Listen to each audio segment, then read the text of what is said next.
రవి అనే ఒక నూతన నటిని కూడా మనకు తెరకు పరిచయం చేశారు. తన ద్వారా ఒక మంచి నటిని మనం చూడబోతున్నామని చెప్పుకోవచ్చు. మంచి క్యారెక్టర్ ఇచ్చారు, సాంగ్లో అవకాశం ఇచ్చారు, మంచి డైలాగులు వచ్చాయి. అలాంటి అమ్మాయిని చూస్తుంటే నేను ఎప్పుడో 1980లో చూసినటువంటి విజయశాంతి సినిమా గుర్తొస్తుంది. కాబట్టి ఖచ్చితంగా తను కూడా ఒక మంచి గుర్తింపు కలిగినటువంటి క్యారెక్టర్ ఇచ్చినటువంటి గారికి, అదేవిధంగా వారి సినిమాలో అంత పెద్ద సినిమాలో ప్రపంచవ్యాప్తంగా రిలీజ్ కాబోయేటటువంటి సినిమాలో ఒక మంచి అవకాశం అమ్మాయితో మా అందరూ కూడా ఇచ్చినటువంటి వారికి ప్రత్యేకంగా జరుపుకుంటూ నెక్స్ట్ లాస్ట్ షెడ్యూల్ కోసం అందరం కూడా వెయిట్ చేస్తున్నాం. థ్యాంక్ యూ అండి, థ్యాంక్స్ వెరీ మచ్. మన మెగా మూవీ నుంచి వస్తున్నటువంటి మరో ఆణిముత్యం కాబోతున్న మన ధర్మచక్రం. Thank you. అదేంటి అందరికీ ముందుగా మేము మెగా మూవీ అసోసియేషన్ నుంచి వచ్చాం. ప్రెసిడెంట్ గారు ఎన్ఎస్ నాయుడు గారు దగ్గరుండి అందరినీ జాగ్రత్తలు తీసుకెళ్తున్నారు. ఇక్కడ విజయవాడ అవతలైనా సరే వాన పడ్డా ఎంతో అసలు జాగ్రత్త వస్తున్నాం. ఈ 3వ షెడ్యూల్లో కూడా ధర్మచక్రం అనే మూవీ బాగా జరుగుతుంది. సక్సెస్ఫుల్గా పాత్రలు మంచి ఇచ్చారు, డైలాగులు ఇచ్చారు, అంతా బాగుందండి. Thank you. ఈ యొక్క ధర్మచక్రం మూవీకి పసుపులేటి వెంకటరమణ గారికి ఎన్నో దండగా ఉండి ఎంతో సహాయ సహకారాలు అందిస్తున్నటువంటి వ్యక్తి మనకి కొండేటి సురేష్ బాబు గారు.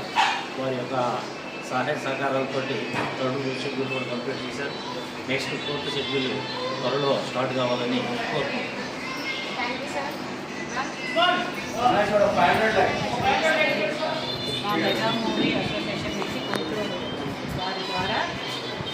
భవ్య అనే కొత్త యాక్టర్ ఎంటర్ అయ్యింది.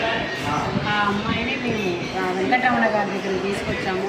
చూడగానే ఫస్ట్ ప్రిఫరెన్స్ ఇచ్చి అన్నీ నేర్పిస్తూ ఒక సాంగ్లో హీరోయిన్గా ఎంటర్ చేశాము. ఆ అమ్మాయికి ముందు చాలా భవిష్యత్తు ఉండాలి రమణ గారు తప్పకుండా ఇస్తారని ఆశిస్తూ, అలాగే కొండేటి సురేష్ గారు సహాయ సహకారాలు చాలా బాగా ఉన్నాయని ఆశిస్తున్నాను. Thanks very much. అదేవిధంగా మన యొక్క అసోసియేషన్ నుంచి, మన సిఫా సంస్థ నుంచి ఈ రోజున చాలామంది ఆర్టిస్టులు 2 తెలుగు రాష్ట్రాలతో పాటు మిగిలినటువంటి రాష్ట్రాల్లో కూడా ఎంతో పేరు ప్రఖ్యాతులతో ముందుకు అనేక సినిమాల్లో నటిస్తున్నారు, మంచి పొజిషన్లో ఉంటున్నారు. కాబట్టి చాలా సంతోషం. అంటే ఇలాంటి అవకాశం కల్పించినటువంటి వెంకటరమణ సార్కి, అదేవిధంగా ఈ సంస్థ నిర్వహణ చేస్తున్నటువంటి కొండేటి సురేష్ బాబు గారికి కూడా ప్రత్యేకంగా థ్యాంక్ యూ సార్.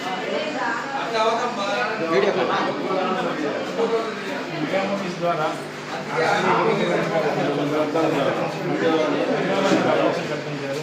అన్నింటిలో మీకు కూడా మంచి మాట్లాడకండి. అలాగే మీ మూవీస్ తరఫున పసుపులేటి వెంకటరమణ గారి తరఫున వారి మీద మీ అభిప్రాయం తెలియజేయండి. ఆర్టిస్టులని అందరినీ పసుపులేటి వెంకటరమణ గారి ఆర్టిస్టుగా పంపించాము.